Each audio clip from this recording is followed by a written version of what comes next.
कोल्हापुरातील शेंडा पार्क परिसराला काही दिवसांपूर्वी आग लागली होती. यात अनेक लहान मोठी झाडं आगीच्या भक्ष्यस्थानी पडली होती.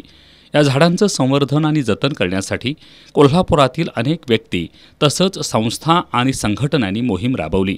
आज या मोहिमेमध्ये उद्योजक तेज घाटगे, वृक्षप्रेमी organisation, nature friends, R K. Nagar, giants club of Kolhapur, Sparsh collection, business group, गाता रहे मेरा दिल कराओके ग्रुप यासह स्थानिक नागरिक आणि पर्यावरण प्रेमींचा सहभाग होता.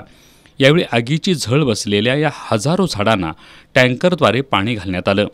जवळपास 25,000 लिटर पाणी या झाडांना देण्यात आलं. यावेळी वृक्षप्रेमी संस्थेचे अध्यक्ष अमोल बुड्डे, गिर्यारोहक अन्वी घाटगे, पर्यावरण मार्गदर्शक सुहास वायंगणकर यासह निसर्गप्रेमी स्थानिक नागरिक उपस्थित होते.